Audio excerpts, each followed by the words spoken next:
I loved when Monica and Chandler started seeing each other, and it was a secret, and then how everyone found out. You? And you?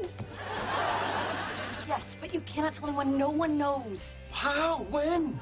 It happened in London. In London? We were in London shooting it, and Monica's under the covers, and Ross comes in, and I talk to him for a second, and then Ross leaves, and then Monica pops up and says, "Do you think he saw us?" And then we had to hold for 27 seconds. I was so happy that people were excited and surprised. We didn't want to invest too much too quickly because sometimes, you know, on a sitcom you put people together and it takes energy out of the show. It kind of relieves sexual tension in a certain way, and so we wanted to see gradually how it would go with Monica and Chandler, and I think the period of them keeping it a secret allowed us to see, you know, how much does the audience really love this. We're in a relationship? I'm afraid so. I was really excited to have a storyline that had an arc and that was going to keep going, and I was really happy about that. I can't believe you're going to ask Monica to marry you. I know. She really planned the whole thing and lit all the candles and decided to ask Chandler to marry her, and she breaks down and can't. It's really hard for her, but that was exciting. That was probably one of my favorite episodes. Monica, will you marry me? Yes.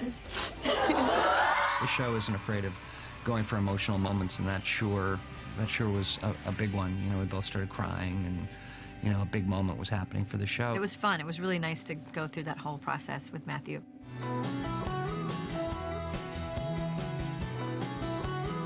I love you too.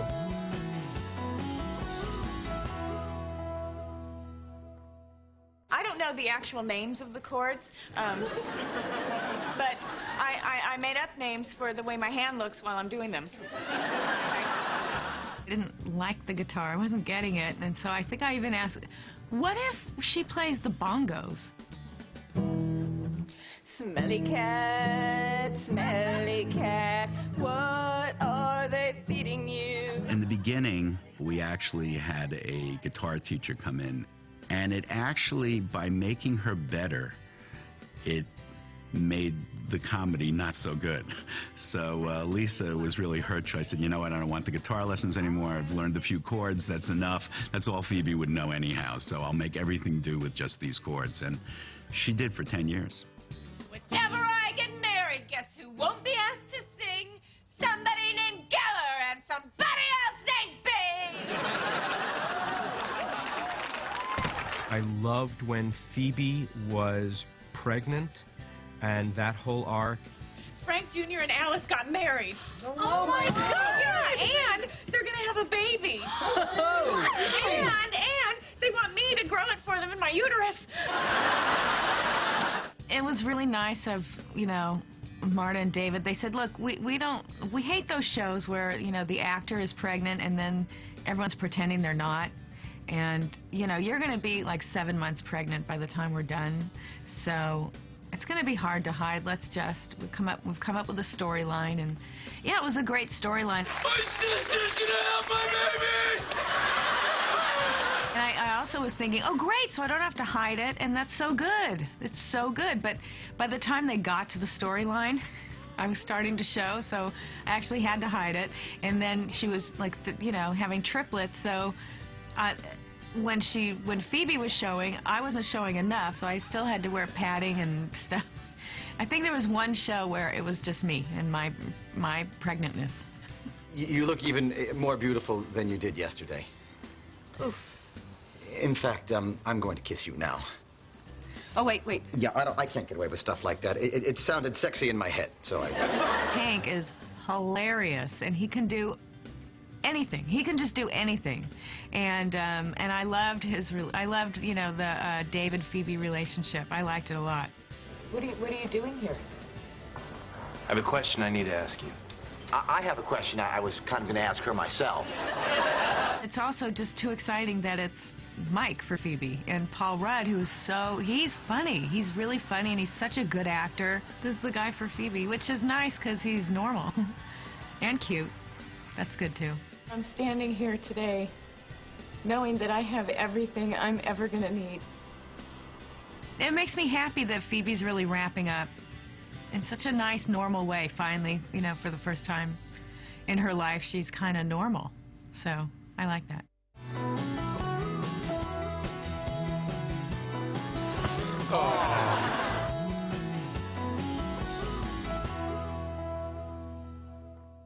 If he doesn't like you, this is all a moot point. Huh. A moo point? Yeah, it's like a cow's opinion. It just doesn't matter. It's moo. He's a guy who really always says what's on his mind. He's a rotten liar, and just food is a passion of his, you know, as much as women. You boys are about to see something really special. How you doing? How you doing? How you doing? We have this in the audience when we shoot the show. There's a guy, Jim Bentley, who does the warm-up. He got into this habit of getting the audience to say, "How you doing?" And it's pretty funny. So it's like a catchphrase all of a sudden. I'm an actor.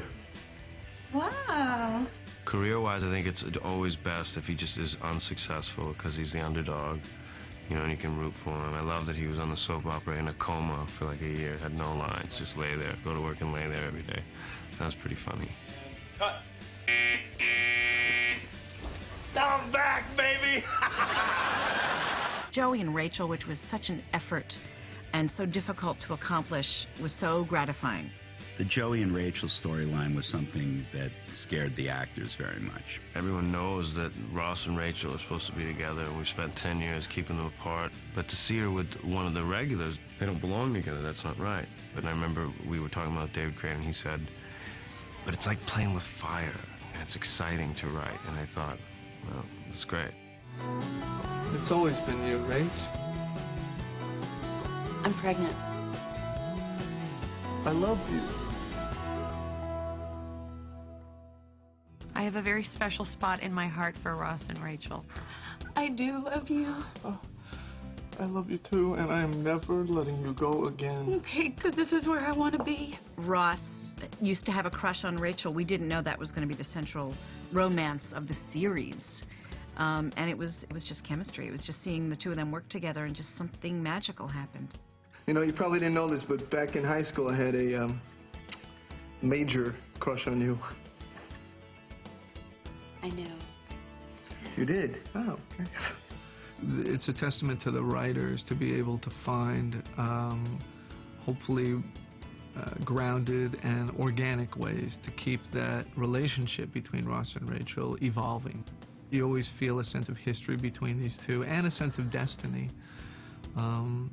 that these two belong together. I think we want them to be. I want them to be. I've always wanted them to be. As Phoebe said, we're each other's lobster. See? He's her lobster. I've always remembered that because some crazy way it's true.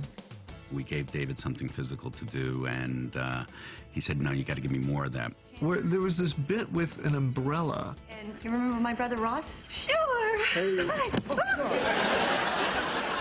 That awkward physical comedy because of Rachel in the same room. The thing that appealed to us about David was his quirkiness and in terms of his timing.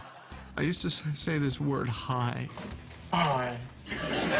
In such a way that I thought all the pain of his existence was going into that one greeting of hi. You know, I haven't said that in a long time. It makes me laugh just doing it.